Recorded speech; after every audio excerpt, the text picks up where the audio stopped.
Dubai में मेरा business है, आज भी 30 कंट्री में मेरा बिजनेस एस्टैब्लिश है। भारत में मैंने 2011 में ऑर्गेनिक एग्रीकल्चर में काम चालू किया। इसके पहले मुझे लोग केमिकल मैन से जानते थे, केमिकल मैन के नाम से। ये बायोटेक्नोलॉजी, कपास के बारे में आप जानते हैं, बीटी कपास आती होती है। बीटी कपास का परमिशन मेरे ही अंडर हुआ था भारत में। मैं तब चाइना में था, बायोटेक्नोलॉजी का हेड था। और ये टेक्नोलॉजी जब इंडिया में हमने लॉन्च करी थी, इसका भी बहुत सारा आज भी बोलबाला चलता है कपास की खेती में, नरमा जिसे बोलते हैं। तो उसमें आज भी बीटी कपास चलती है और पूरी भारत में यह चलता है, पूरी एशियन कंट्रीज में यह चलता है, बल्कि पूरी दुनिया में जहां जहां कपास उगाई जाती है वहां वहां ये चलता है। मैंने बहुत सारे डिजास्टर देखे दुनिया में। डिजास्टर,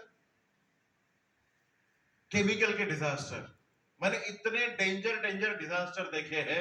मैंने कई गांव, राज्य या कई कस्बे ऐसे देखे हैं जहां पे आज कोई आदमी बच्चे को जन्म नहीं दे सकता, मतलब बाप नहीं बन सकता, कोई मां नहीं बन सकती लेडी।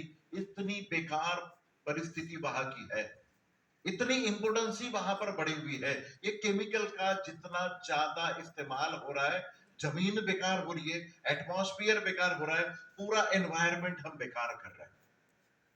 और ये बात आप लोगों से छिपी नहीं है, हम पंजाब में खड़े हैं, यहां से कैंसर ट्रेन चलती है, आप ये सब जानते हो। आप ये भी जानते हो कि इसका प्रॉब्लम क्यों आपके पास, आपके साथ क्यों खड़ा हुआ है। बट आज कोई इलाज नहीं है, कोई चारा नहीं है। हम खेती करते जा रहे हैं, हमारे टारगेट बढ़ रहे हैं, हमें पता चलता है कि पर एकड़ हमें ज्यादा उपज चाहिए, इसके अलावा कोई चारा नहीं है। तो हमें कोई चारा अगर मिल जाए, कोई अल्टरनेटिव अगर हमें मिल जाए, तो हम इमीडिएटली उसे अपना बना सकते हैं, बना सकते हैं। यही सोच के पिछले 5 साल से हम ऑर्गेनिक एग्रीकल्चर में काम कर रहे हैं। हमारे ग्रेट गॉडफादर प्रवीण जी चंदन सर, उनकी नेतृत्व में हम ये सब कुछ काम कर रहे हैं। सोच देखिए, अपने एक ग्रेट लीडर की सोच, उन्होंने 5 साल पहले ये सोचा था कि ऑर्गेनिक एग्रीकल्चर ही फ्यूचर बनने वाला है। और 2014 से देखिए, भारत सरकार की ऐसी स्टेप्स सामने आ रही है। इन्होंने 446, अभी 2 दिन पहले भी एक मॉलिक्यूल बैन हुआ है, बहुत सारे लोगों को पता चला होगा, पेपर में आउट हो चुका था। 446, 446 मॉलिक्यूल, जो लाल त्रिकोण वाले मॉलिक्यूल थे, ये दवाइयां थी जो जहर, डेडलीस्ट पॉइजनस करके डिक्लेयर हुआ था। ये लाल त्रिकोण वाली दवाइयां, 446 दवाइयां सरकार ने बंद कर दी ताकि उसका इस्तेमाल ना हो और खेती में जीवन वापस लौटे। तो क्या हमारे जीवन में, धरती में जीवन नहीं बचा? नहीं बचा है। पहले हमारी धरती में 1 ग्राम मट्टी में 5 बिलियन माइक्रोब्स मिलते थे। कितने? 5 बिलियन माइक्रोब्स हमें मिलते थे। आज 5 लाख नहीं मिल रहे भाई साहब। सोचने वाली बात है। अगर वो 1 लाख के अंदर चले जाए तो घास का तिनका भी आपकी खेत में नहीं उगेगा। सीरियसली किसी ना किसी डिपार्टमेंट को, एग्रीकल्चर डिपार्टमेंट हो या कृषि में काम करने वाले लोग हो, इनको सीरियसली इस बात के ऊपर में ध्यान देना जरूरी है। नहीं तो गांव राज्य सब छोड़ के हमें जहां उपजाऊ जमीन है वहां जाना पड़ेगा। हमें हमारा पिंड छोड़ना है, गांव छोड़ना है, राज्य छोड़ना है, हमारी जमीन से हमारा प्यार है, हमारा वतन है, हम क्यों छोड़े? होता है ना इससे। जैसे मैं महाराष्ट्र से बिलोंग करता हूं, मुझे महाराष्ट्र से प्यार है। अगर मैं दूसरे देशों में जाता हूं तो मुझे भारत से प्यार है, अपनी लोगों से प्यार है। जब भी कोई इंडियन पूरी दुनिया में मुझे कभी भी मिलता है, सरदार हर जगह मिल जाता है।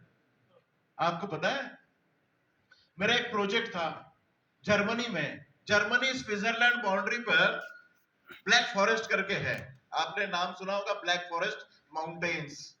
शैंपेन का नाम सुना है? शैंपेन का मैं किसी पूछ रहा हूं।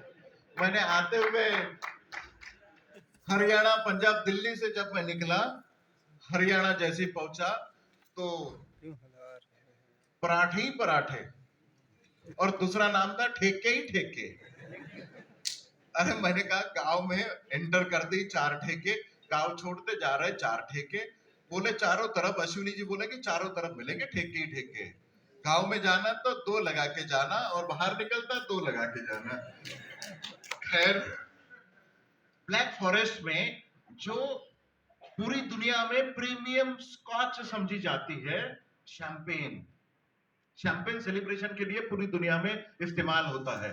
शैंपेन 46% केमिकल था उसमें, क्योंकि ब्लैक फॉरेस्ट की हिल्स में जितने अंगूर, खट्टे अंगूर, कोई मीठा अंगूर नहीं उसमें, पूरे खट्टे अंगूर जो थे उनसे ये शैंपेन बनती है और वहां केमिकल पाया जाता था। मतलब आप एक ग्लास में अगर 60 ml लेते हो, 90 ml, पेक की साइज तो मुझे पता है, पीता नहीं हूं बट बनाता जरूर हूं।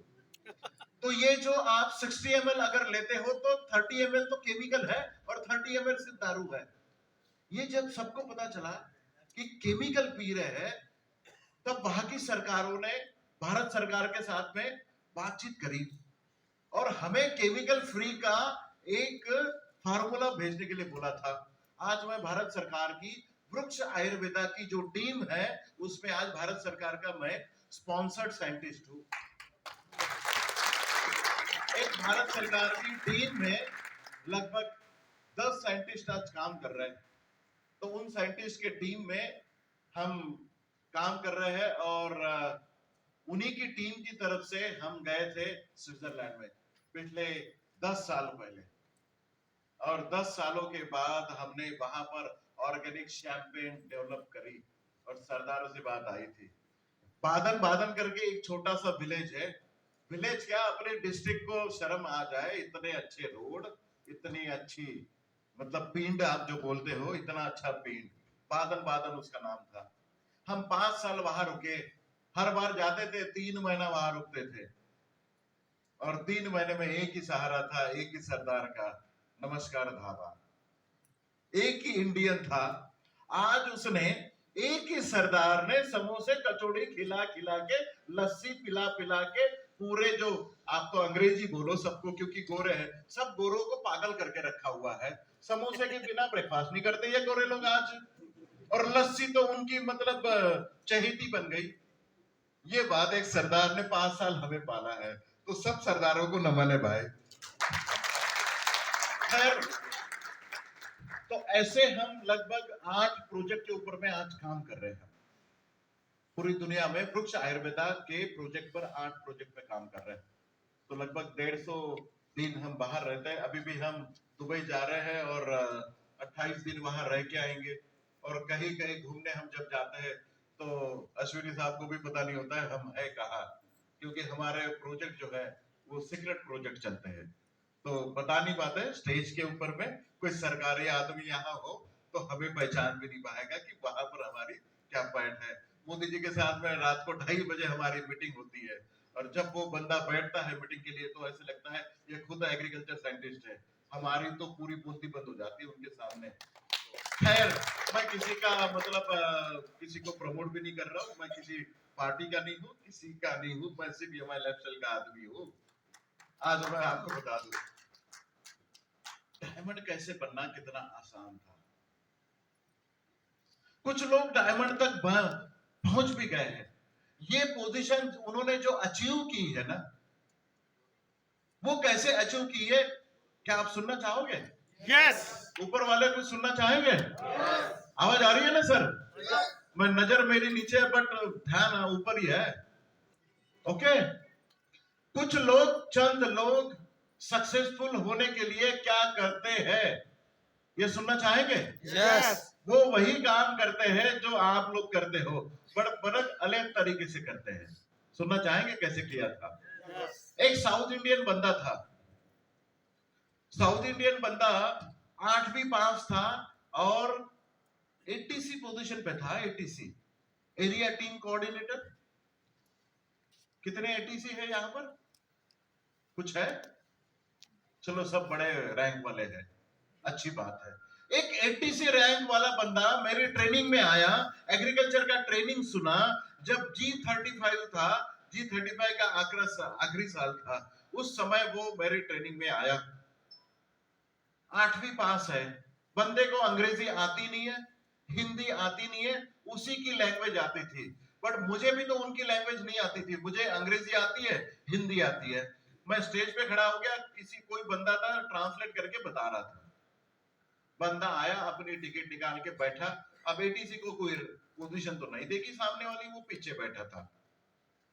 बड़ा स्मार्ट था बंदा, 8वीं पास था, जेब में फूटी कौड़ी नहीं है। एटीसी का इनकम ही क्या होता है, पैसे नहीं है इसके बंदे के पास में। बनना था डायमंड, एग्रीकल्चर सीखने आया था। 3 घंटा मेरी लेक्चर सुना, एक भी शब्द पल्ले नहीं पड़ा उसके दिमाग में। उसने अग्री कर लिया, एक भी शब्द उसके समझ में नहीं आई, क्योंकि हम तो बात करेंगे हिंदी में, अंग्रेजी में, उनका एक्सेंट भी अलग, उनकी लैंग्वेज भी अलग। बट एक बात वो समझ गया, ये एग्रो ऐसा है कि मैं डायमंड बन सकता हूं। ये एक बात समझ गया था, क्योंकि मेरा वो प्रोग्राम था टीसी टू डायमंड वाला, वो प्रोग्राम था मेरा। तो टीसी तो मैं हूं, एटीसी हूं, और मुझे जाना है डायमंड की पोजीशन पे। समझ गया बात, अपना दिमाग लगाया। जेब में पैसा नहीं है उसकी, एक भी पैसा नहीं था। उसने अपने दोस्त से पैसे उधार लिए, और उधार लेके उसने एक पेपर में ऐड दी। पेपर था टाइम्स ऑफ इंडिया, महंगी ऐड जाती है। उसने एक पेपर में ऐड दी कि भाई साहब, we need fastest growing agriculture company bonds, area manager, sales manager, regional manager, whatever, उसे जो जो समझ में आया सबके नाम लिख दिए। Agriculture graduate, diploma holder, agriculture post graduate, PhD holder can apply for this position. Salary no bar, जितनी मर्जी उतनी सैलरी मांगो, कोई लिमिट नहीं है। बंदे के जेब में पैसा नहीं है, देने की चाहत बहुत है, जेब में पैसा नहीं है। इससे क्या समझ में आता है, बिजनेस करने के लिए आपको सिर्फ दिमाग और आइडियाज चाहिए, पैसा बिल्कुल नहीं चाहिए होता है। और ये एग्जाम्पल मैं आपके सामने रखता हूं, मेरा खुद का 2.5 एकड़ का जमीन का टुकड़ा मेरे पिताजी के पास में था। मुझे यहां तक पढ़ाया, पीएचडी कराया, हमारे 2 भाइयों को डॉक्टर बनाया। वो दोनों यूके में है अभी, यूनाइटेड किंगडम। नहीं तो पता चला अपना उत्तराखंड को भी यूके बोलते हैं आजकल। तो यूके में वो दोनों डॉक्टर है। हमारे पापा ने वहां पर हमें पढ़ाया लिखाया 2.5 एकड़ में। आज एक किसान का बेटा 10,000 करोड़ का मालिक हो सकता है, ये बता दिया एक जनरेशन में एजुकेशन में। अब बात बताता हूं, वो बंदे ने पेपर में ऐड दी, लोग नौकरी करने के लिए मरे पड़ते हैं इंडिया में, है कि नहीं? क्योंकि गुलामी हमारे दिमाग में पड़ी है। बिजनेस करने चाहो रिस्क है। किसने बोला है 9:30 10 बजे ऑफिस में जाओ और 5 बजे घर पे आओ, पेंशन घर पे आएगी, इससे अच्छी कोई नौकरी है नहीं। ये गुलामी हमारे दिमाग में है, बिजनेस कोई करना नहीं चाहता। लोगों ने अप्लाई किया। इसने फिर हार्वेस्ट सक्सेस एकेडमी में फोन किया और पूछा, सर इंटरव्यूज लेने हैं तो डॉक्टर मोहन आ सकते हैं? उन्होंने कहा डॉक्टर मोहन पूछ लेते। मैंने कहा सर सॉरी, मुझे उनका आइडिया बिल्कुल नहीं था, किसी के इंटरव्यू लेने के लिए मैं क्यों जाऊं, समय है नहीं। हमने एक ट्रेनर को अलॉट किया, वो चले गए। उन्होंने उनके इंटरव्यू लिए, 500 600 कुछ आए थे या 1000 कुछ एप्लीकेशन आए थे। उनमें से उन्हें 50 लोगों को अपॉइंट करना था। 50 लोगों को अपॉइंट किया और उसने एक बैग बना ली थी, जो बैकपैक होता है ना अपना, या मैं लेफ्ट का लोगो, उसकी ग्रुप का नाम भी बना दिया था 80 लेवल पे, ग्रुप का नाम ये वो सब डाल के ना एक बैग थमा दी हर एक बंदे को। और उसमें लिटरेचर डाल दिया, सभी क्रॉप्स के ये सब कुछ शेड्यूल वगैरह डाल दिए, अपने लाइसेंस वगैरह सब कुछ डाल दिए, और एक एक बैग थमा दिया और सबको बोला कि भाई साहब आपकी नौकरी लग गई। आपने कहा 25,000 की सैलरी दे दी, 20,000 की सैलरी दे दी, किसी ने 50 की बोली उसने भी दे दी। पैसे देने किसको थे, इसके जेब में तो फूटी कौड़ी है नहीं। फिर इसने अपॉइंट किया, दूसरे दिन उसी हमारे ट्रेनर से उसने ट्रेनिंग दिलवाई। एग्रीकल्चर ग्रेजुएट थे, पूरा सीख लिए, जल्दी उन्होंने एडॉप्ट कर लिया। और इन्होंने जब अपॉइंटमेंट लेटर दिया, अपॉइंटमेंट लेटर के साथ में इन्होंने एक्सेप्टेंस लिया और सबका आधार कार्ड, पैन कार्ड और बैंक की डिटेल्स ले ली। हाँ जी, समझ गए आप। उसने सबकी आईडी निकाल दी। सेल तो डला नहीं था, आईडी निकाल दी। आईडी तो जब सेल डलेगा तब ग्रीन होगी आईडी। तो बिना बिना ग्रीन आईडी तो आपके हाथ में अगर ये 3 डॉक्यूमेंट्स आ गए, आपने सीधा आईडी निकाल दी। अभी आईडी के साथ में लोग चले गए। उसने कहा 1 महीने का आपका प्रोबेशन पीरियड है, अगर अपने आप को आप प्रूव कर सके तो हम आपको परमानेंट नौकरी दिलाएंगे। ठीक है जी। और सबको टारगेट दे दिया। जिनके पास में 2 व्हीलर नहीं है उनको तो नौकरी नहीं दी इसने। अपनी 2 व्हीलर चलाना है, अपना पेट्रोल खुद डालना है 1 महीने तक। कंपनी कोई खर्चा देने वाली है नहीं, इसके पास में तो कौड़ी नहीं थी देने के लिए। सबको 50 लोगों को नौकरी दे दी। और दूसरे दिन से लोगों को पीयूसी से लाके जितना मटेरियल था, हमारे एरिया में जो जो क्रॉप होते हैं उसमें लगता क्या है, हमारे ट्रेनर से पूछ लिया और वो उसकी बैग में डाल के 50-50 बोतल लेके गए। सबको टारगेट दे दिया। सबको टारगेट दे दिया कि आपने 25 से 50 बोतल बेचनी है डेली। 1500 रुपए का अपना एवरेज में एक ये है। समझो 25 से 30 बोतल हर कोई बेच लेगा एक दिन में। सुबह से निकला हुआ बंदा शाम तक किसानों को बेच के आएगा। अब 30 बोतल अगर 1500 रुपए के हिसाब से बेचेगा तो टर्नओवर कितना हुआ एक बंदे का? 1500 मल्टीप्लाइड बाय 30 करो, 45,000। कुलबीर जी कर दो। 45,000। बनिए को पूछ रहा हूँ, ब्याज पे पैसा चढ़ाता है, ब्याज तो समझता है। कुलबीर जी कितना हुआ? 45,000। एक बंदे का 45,000 का टर्नओवर हो गया एक दिन का। अब ऐसे 50 लोगों को उसने अपॉइंट किया था। अब मल्टीप्लायर पे 50 करो,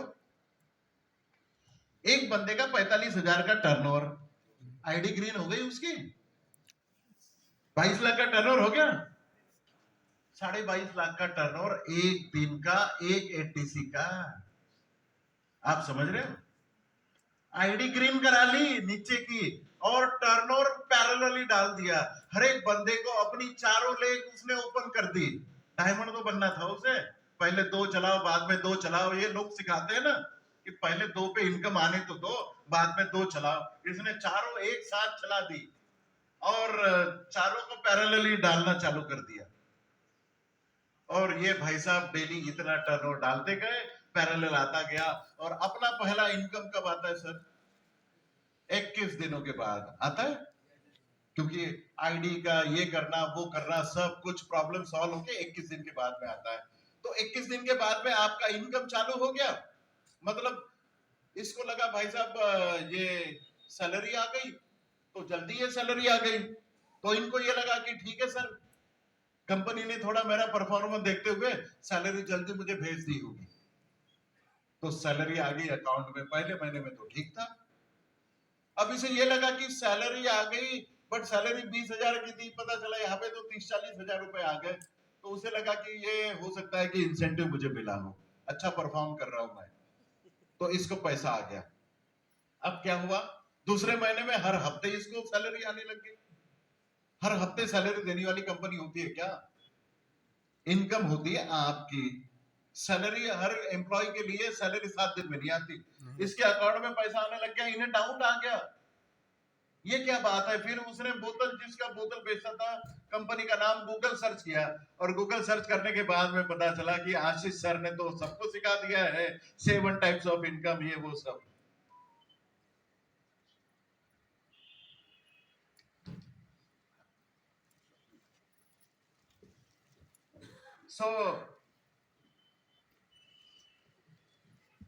दूसरे महीने में इन्होंने गूगल सर्च किया और गूगल सर्च करते ही सब अपने बड़े बड़े लीडर जो होते हैं इन सब के प्लान बताते हैं। यूट्यूब पे सब लोगों के लेक्चर है। ये सब कुछ देखने के बाद में तो ये इन लोगों को समझ में आ गया, ये MI लाइफ स्टाइल का प्लान है। ये पैसा नहीं दे रहा है, ये MI से आपको पैसा दिला रहा है। फिर इन्होंने क्या कहा, अपनी बॉस के पास में गए जो ATC नहीं बचा था अब, उसके रैंक बढ़ गई थी। वो ATC के पास में गए और उन्होंने पूछा कि सर हम आपकी नौकरी नहीं करेंगे, अब हम अपना इंडिविजुअल बिजनेस करेंगे, हम आपके अंडर में काम नहीं करेंगे। और वो चाहता, ATC वो चाहता भी यही था कि तू नौकरी छोड़ के चला जाए, मुझे कौन सी आपको सैलरी देनी है। वो चाहता भी यही था। और उसने सबको बोल दिया कि हाँ नौकरी छोड़ के चले जाओ। और मेरे अंडर में काम भी ना करो, आईडी तो मेरे अंडर में लगी हुई है, जितना बिजनेस आओगे मेरे अंडर ही तो आएगा। उन्होंने नौकरी छोड़ दी। ये बंदा फिर टाइम्स ऑफ इंडिया चला गया, fastest growing company want this one this one this one, फिर से इंटरव्यू लेना चालू कर दिया और ये बंदा डायमंड बन गया।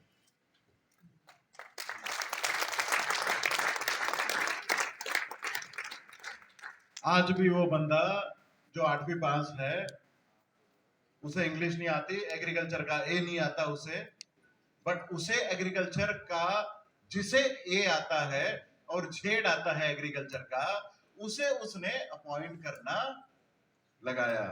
हर कोई सेक्टर का नॉलेज आपको हो ये जरूरी तो नहीं, बट जिसे इस सेक्टर का नॉलेज है उसे अपॉइंट करने की ताकत आप रखते हो, ये बहुत जरूरी हो जाता है। इस तरीके से वो डायमंड बना। किस तरीके से लोग अपना दिमाग चलाते हैं ये तो देखो। ऐसी कोई एक स्टोरी आप सुनना चाहेंगे? यस मजा आ रहा है? यस मैं भाई एग्रीकल्चर का आपको जवाब दे रहा हूं। एग्रीकल्चर का बिजनेस क्यों करना चाहिए? बहुत सारी शेरनियां यहां पे है। मैं मेरी बहनों को आपको ये विश्वास दिलाता हूं, मैं कल परसों एक शेरनी से मिला था हरियाणा में। एक गांव में हमें वो लेके गए प्लॉट दिखाने के लिए। बबीता जी उनका नाम है, और बबीता जी हमें प्लॉट बता रहे हैं। एक ही गांव में काम कर रही है, ऐसा नहीं बहुत सारे गांव में काम कर रही है। वह जिस गांव में पैर जमा देती है ना, आधे गांव को उसने अपना कर दिया। धीर जी का भी प्लॉट अपना, इनका भी प्लॉट अपना, ये भी प्लॉट अपना, ये भी प्लॉट अपना। पता चला कि हम एक ही गांव में 40 प्लॉट देख के आए, और फिर वो बोलती है सर और 50 प्लॉट है। मैंने कहा एक ही गांव में काम करोगे क्या? बोले एक ही गांव में से तो डायमंड बन सकते हैं। 30 लोगों को हमें एक ही गांव से तो लेना है। बताओ कितनी सोच है। एक लेडी एक गांव में घुसे तो डायमंड बन के बाहर निकल सकती है। ये शेरनी को मैं परसों मिला, नमन है उस शेरनी को। क्या सोच लेके लोग चलते हैं। सक्सेसफुल लोग डेफिनेटली कुछ अलग ही सोच रखते हैं। आपका दिमाग अब चलने लग गया होगा किस तरीके से सोच किया जाए। ये ना करो कि हर एक का एडवर्टाइजमेंट टाइम्स ऑफ इंडिया में आ जाए। इतने एग्रीकल्चर ग्रेजुएट रोड पे घूम नहीं रहे जितने आप लोगों को मिल जाएंगे। नहीं तो इसको मुझे अपॉइंट करो, मुझे अपॉइंट करो, मुझे अपॉइंट करो, ऐसे नहीं। अलग तरीके से सोच। एक और बंदे की अलग तरीके से सोच, जो 3 हफ्ता पहले डायमंड बना, 3 हफ्ता पहले डायमंड बना है। वो बंदे ने जब हमारा G75 का डिक्लेरेशन हो गया, लास्ट ईयर हुआ, 35 से निकल के हम 75 आ गए थे। वो बंदा मुझे मिलने आया पूना में, पूना का ही है, तात्या साहब इंगले। मुझे मिलने आ गए। ITI पास है, एजुकेशन ज्यादा नहीं है, इंग्लिश समझता नहीं है। आपके जितने भी सर्कुलर आता है इंग्लिश वाले वो समझता नहीं। मेरे पास आए, बोले 10 बंदों को लेके आए, बोले सर आप इनको ट्रेनिंग दो, क्योंकि कल हम इन्हीं से काम करवाएंगे और इन्हीं को मार्केट में लेके जाएंगे। अब कोई सीखने आया है तो सिखाने का फर्ज हमारा बनता है। हमने ट्रेनिंग दी, और ट्रेनिंग के बाद में इन्होंने क्या स्ट्रेटेजी बनाई पता है? एक बंदे को 10 गांव में अपनी खर्चे से, मतलब लीडर सीनियर थे वो, तब वो 2 लेग पे ITC थे। 1 साल पहले 2 लेग पे ITC थे। उन्होंने सभी CTC, NTC या फिर RTC, उनके नीचे जितने भी अच्छे अच्छे लोग हैं, इन सबको उन्होंने बुलाया और उनको बोला कि हर एक बंदे का टारगेट है एक गांव में 1 प्लॉट, ऐसे 10 गांव आपको ढूंढने और एक रैंक होल्डर को 10 प्लॉट डेवलप करने 1 एकड़ के, और खर्चा आपने देना है। अब एक NTC को पता चला तो उसने अपना 1 प्लॉट और नीचे के लोगों का 2 प्लॉट, मतलब नीचे के लोगों के 9 प्लॉट, ऐसे 10 प्लॉट अपनी टीम में चालू कर दिए अपनी खर्चे से। और 1 एकड़ का अपना खर्चा होता है 15 से 20 हजार, या ज्यादा से ज्यादा 22 हजार का खर्चा। आलू की खेती होने वाली थी तब। हमारे एरिया में आलू की खेती बहुत ज्यादा होती है, चिप्स वाले आलू की खेती होती है ज्यादा, क्योंकि लेस फ्राइटोले जो है वो पूना की अगल बगल में ही खेती करते हैं। लेस जो चिप्स आते हैं वो महाराष्ट्र के आलू के बन के आते हैं। तो इन्होंने आलू की खेती में सीधा सीधा एंटर करा, सबको बोला कि आप अपना खर्चे से क्या इन्वेस्टमेंट कर सकते हैं 25,000 की। सबने कहा हाँ कर। कैसे लगा प्लॉट आपको, क्या लगता है आपको? सबने कहा बढ़िया था, क्योंकि दिखने में ही और सभी उपज में दिख ही रहा था कि प्लॉट में बहुत ज्यादा डिफरेंस है। अगर ट्रेडिशनली केमिकल की जो खेती करते हैं या फिर अपनी जो खेती है, लगभग 1.5 गुना से 2 गुना का डिफरेंस था। सब लोग कन्विंस हो गए। तब किसानों को इन्होंने बताया, तब तक बिजनेस डिस्क्लोज नहीं किया। किसानों को जब आप जाओगे अपना नेटवर्किंग के बारे में बताओगे, वो भगा देगा, क्योंकि उसके पल्ले जो नहीं पड़ता ना, वो फिर समझता नहीं है। उसने ये कहा कि मीर जी, आप अगर हमारी दवाइयां अगर आपको पसंद आई है और आपने अगर हमारी दवाइयां ली, तो इस कंपनी से आपको सब्सिडी मिल सकती है। अब भाई साहब, सब्सिडी का वर्ड सुन के कोई भी ललचा जाता है। फ्री वाला कुछ मिले तो कोई क्यों ना ले। किसान ये बोलता है कि कंपनी सब्सिडी देगी, ऐसे तो कोई कंपनी सुनी नहीं हमने। प्राइवेट की कोई कंपनी जो सालों साल हम बीज ले रहे, दवाइयां ले रहे, खाद ले रहे, और कोई हमें सब्सिडी नहीं देती। कितनी सब्सिडी मिलेगी? 9% सब्सिडी मिलेगी। 9% सब्सिडी। बोले बहुत अच्छा है, ये तो बिजनेस अपॉर्चुनिटी है। मतलब हम 1 लाख रुपए खर्चा करें और 9% मतलब 9,000 हमारी अकाउंट में आएगा। आएगा जरूर। अब आप उसके लिए क्या करना होगा? आधार कार्ड देना होगा, पैन कार्ड देना होगा और बैंक के डिटेल्स देने होंगे। क्या किया होगा? आईडी निकाल ली। अब 9% आपको सब्सिडी आ रही है। फिर उन्होंने कहा, गेस्ट आ गए क्या? अब वो इन्होंने कहा कि अगर आपको सब्सिडी आएगी, बट बगल वाले को अगर आपने बोल दिया ना कि उसकी भी सेल पे अगर आपने बोला और उन्होंने अगर परचेस कर लिया, तो आपको उसकी सेल पे भी आपको सब्सिडी आएगी। उसे भी आएगी, आपको भी आएगी।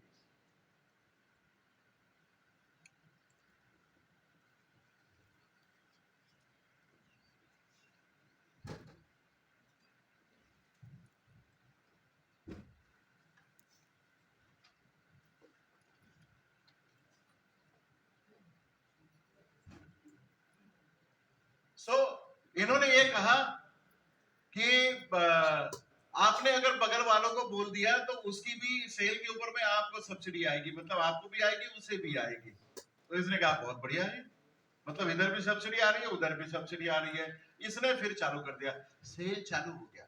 फिर इनका एक मीटिंग लिया गया और फिर उन्हें बताया गया कि ये पैटर्न क्या चीज है, ये कैसे बिजनेस काम करता है।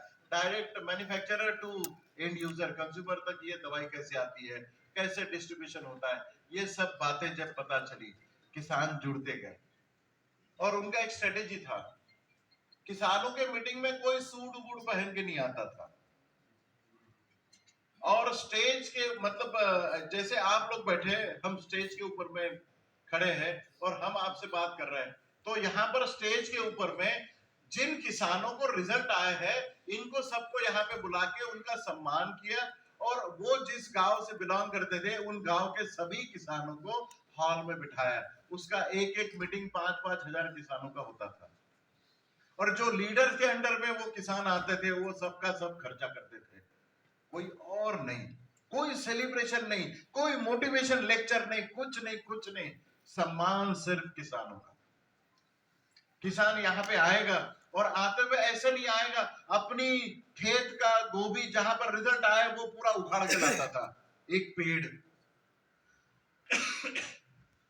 जब वो खड़ा हो जाता था, यहाँ पे कोई गोभी लेके खड़ा हुआ है, कोई कस्टर्ड एप्पल सीताफल लेके खड़ा हुआ है, कोई अमरूद लेके खड़ा हुआ है, कोई अपनी और कोई चीज, कपास का पूरा पेड़ लेके खड़ा हुआ है।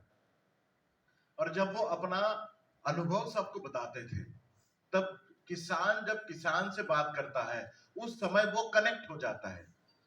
और वो जब बताते हैं हमारा कि हमारा ये गांव है, ये पिंड हमारा है, तो उन किसान जो गांव से, उस गांव से बिलोंग करते थे, उसे पहचानते थे, या अगल बगल के गांव के लोग उसे पहचानते थे। तब उन्हें ये पता चलता था कि ये हमारे एरिया में रिजल्ट आया हुआ है, हम भी ले सकते हैं। इस तरीके से वो भी डायमंड बन गया। तो हमारे बीच आज